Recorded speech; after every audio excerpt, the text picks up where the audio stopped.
हम लोगों ने पहला स्टेप पढ़ लिया है रेजेंट। अब पढ़ेंगे बॉन्ड फिशन के बारे में।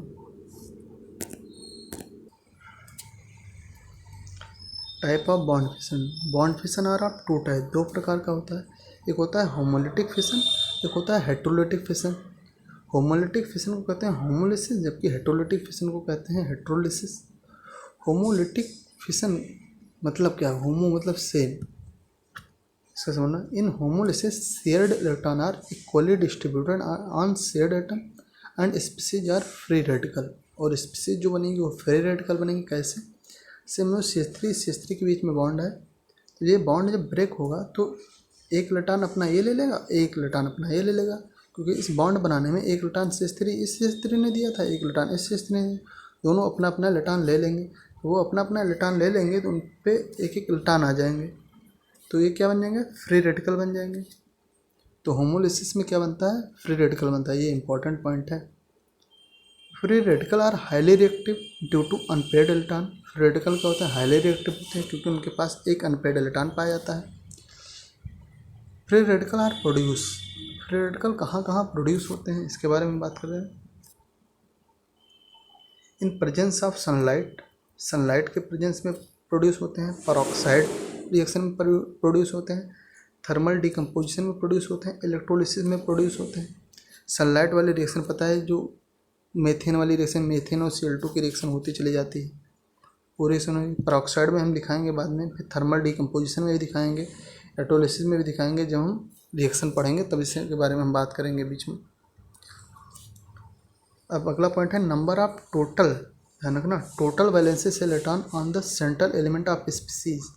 किसी भी सेंट्रल एलिमेंट ऑफ स्पीसीज के में कितने टोटल वैलेंसी इलेक्ट्रॉन है उसके हम कैसे निकालेंगे। ये हम तब की बात करते हैं जब कोई एटम मालिकुलर स्टेज में होता है, तब हम कैसे निकालते हैं। वैसे तो हम क्या इलेक्ट्रॉनिक विन्यास लिख के हम निकाल देते हैं, लेकिन जब कोई एटम कोई कंपाउंड बना लेता है तो उसमें हम कैसे टोटल बैलेंस से इलेक्ट्रॉन निकालते हैं, अभी हम एग्जांपल देखेंगे, पता चल जाएगा। जैसे फ्री रेडिकल है, 3 बॉन्ड ये बनाए हुए, एक इलेक्ट्रॉन है, इससे क्या था? CH3 फ्री रेडिकल था, ठीक है ना। CH3 फ्री रेडिकल था, तो वही फ्री रेडिकल है। तो इसने एक कंपाउंड स्टेज में, तो इसके में बैलेंसी से इलेक्ट्रॉन निकाला है, कैसे निकलेगा? तो बैलेंसी से इलेक्ट्रॉन का फार्मूला क्या है?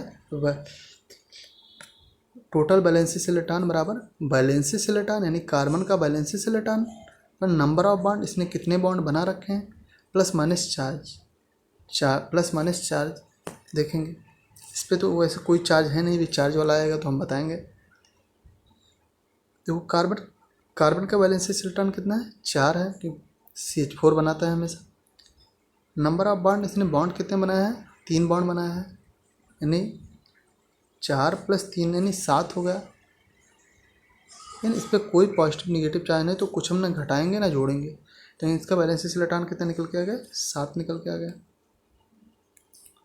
इसका हाइब्रिडेशन क्या होगा? sp2 होगा, क्योंकि एक एक बनाएगा, एक ये बनाएगा, एक ये बनाएगा, 3 बॉन्ड बनाए हुए हैं, तो इसका हाइब्रिडेशन क्या आ जाएगा? sp2। ये पैरामैग्नेटिक होगा या डायमैग्नेटिक? पैरामैग्नेटिक कब होता है? जब अनपेयर्ड इलेक्ट्रॉन होते हैं तो वो पैरामैग्नेटिक होता है, इसमें n बराबर 1 है। अगर अनपेयर्ड इलेक्ट्रॉन नहीं होते हैं तो वो डायमैग्नेटिक होता है, तो इसमें एक अनपेयर्ड इलेक्ट्रॉन है, इसलिए क्या होगा? ये पैरामैग्नेटिक होगा।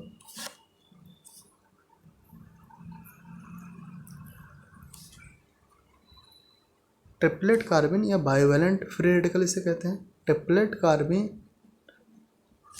के बारे में बात करते हैं, तो ये एक इलेक्ट्रॉन ऊपर होता है, एक इलेक्ट्रॉन नीचे रखा जाता है, इसे ट्रिपलेट कार्बन कहते हैं।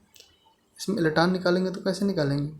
2 बॉन्ड बनाए हुए, 4 इलेक्ट्रॉन इसके वाई कोष में होते हैं, 4 और 2 बॉन्ड बनाए 6 हो गए, 6 वैलेंसी से इलेक्ट्रॉन आ गए इसमें। इसका हाइब्रिडेशन क्या होगा? 2 ही बॉन्ड बनाए तो इस पर हाइब्रिडेशन होगा। ये पैरामैग्नेटिक होगा डायमैग्नेटिक?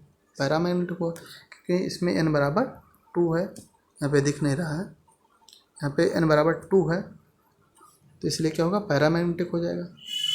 यह है ट्रिपलेट कार्बन। ऐसे होती है सिंगलेट कार्बन। सिंगलेट कार्बन में क्या है कि बॉन्ड ऊपर है, दोनों इलेक्ट्रॉन साथ में है, तो जो दोनों इलेक्ट्रॉन साथ में है तो ये क्या करेंगे? लोन पेयर का काम करने लगेंगे। जब ये लोन पेयर का काम करने लगेंगे तो इसमें n बराबर क्या हो जाएगा, 0 हो जाएगा। जब जैसे n बराबर इसमें 0 हो जाएगा वैसे किसका काम करने लगेगा, डायमैग्नेटिक का काम करने लगेगा। 6 इलेक्ट्रॉन इसमें में आएगा क्योंकि 2 बॉन्ड बनाए हुए हैं, 4 इसके वाई कोस में, 4 2 6 होगा, चार्ज है नहीं। अब एक पॉइंट है, इंपॉर्टेंट पॉइंट है, triplet carbene is more stable than singlet carbene. जो ट्रिपलेट कार्बिन है वो ज़्यादा स्टेबल है किसके अपेक्षा, सिंगलेट कार्बिन के अपेक्षा। अब पॉइंट आता है क्यों ज़्यादा स्टेबल है, क्योंकि हमें पता है जब कोई कंपाउंड फ्री रेडिकल फॉर्म में होता है तो क्या होता है, ज़्यादा रिएक्टिव होता है।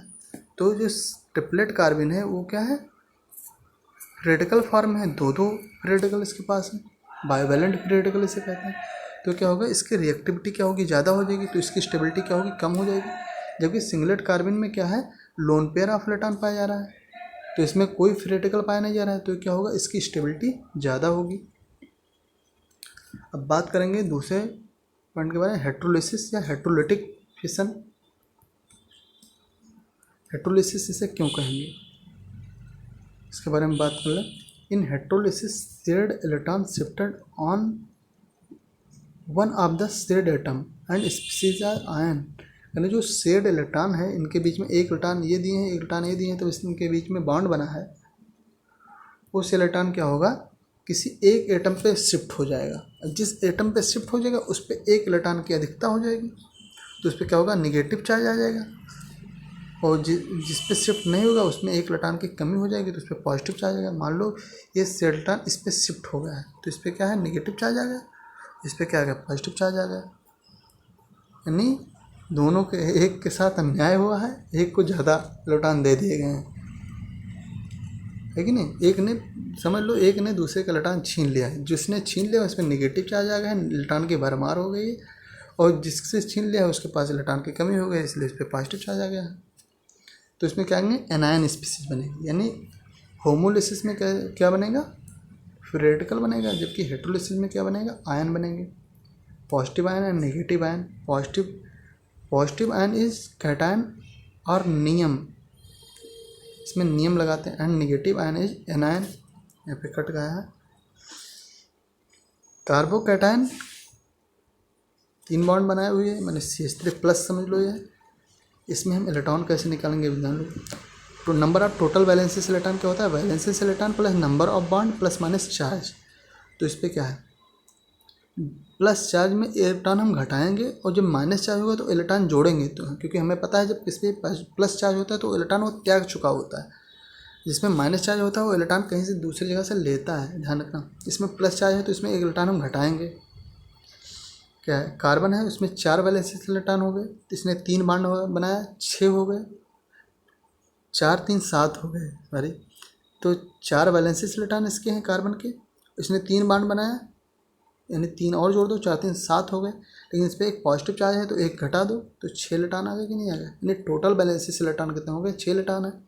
इसका हाइब्रिडाइजेशन होगा sp2 होगा, 1 बॉन्ड 2 बॉन्ड 3 बॉन्ड बना हुआ है तो sp2 हाइब्रिडाइजेशन हो गया। अब ये क्या है, डायमैग्नेटिक होगा क्योंकि इसमें n बराबर क्या है, 0 है, कोई अनपेयर्ड इलेक्ट्रॉन नहीं पाया जा रहा है। अब कार्बो एनायन की बात करेंगे। कार्बो एनायन इसमें क्या है, कार्बन के पास वैलेंसी इलेक्ट्रॉन कितने हैं, 4 हैं, इसने 3 बॉन्ड बनाया है, 4 2 4 3 7 हो गए। क्या होगा, 4 3 7 हो गए।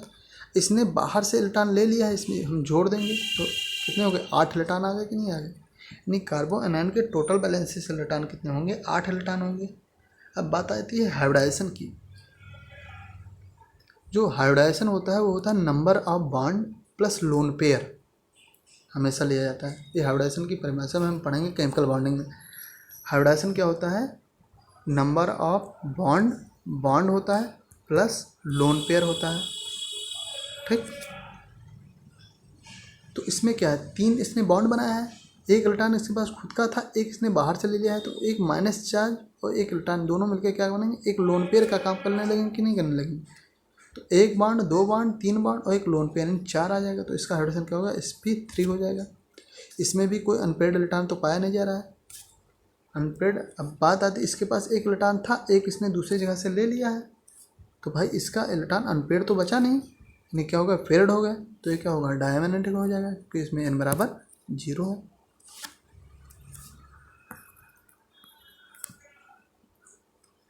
एक पॉइंट है, इंपॉर्टेंट पॉइंट है, sp and sp2 hybridization are planar, एक ही प्लेन में पाए जाएंगे, जबकि sp3 is non planar. Non planar hybridization होगा क्योंकि वो 3D डायमेंशन बनाएगा एज कार्बोकैटायन। प्लेनर का मतलब होता है अगर कोई मॉलिक्यूल एक्स वाई प्लेन में पाया जा रहा है तो इसे प्लेनर कहते हैं, लेकिन जब इसमें जेड भी इन्वॉल्व हो जाता है तो इसे नॉन प्लेनर कहते हैं क्योंकि जेड ऊपर की तरफ हो जाएगा, ठीक है ना। जैसे तो हमारी धरती क्या है, एक प्लेन है, इसमें एक्स वाई डायरेक्शन है, जबकि जब हम इन्वायरमेंट को भी इंक्लूड कर लेते हैं तो वह 3D हो जाता है। अब अगले वीडियो में बात करेंगे टाइप ऑफ इलेक्ट्रॉनिक इफेक्ट के बारे में। हम 2 पॉइंट पढ़ चुके हैं, हमें 5 पॉइंट पढ़ना है इसमें।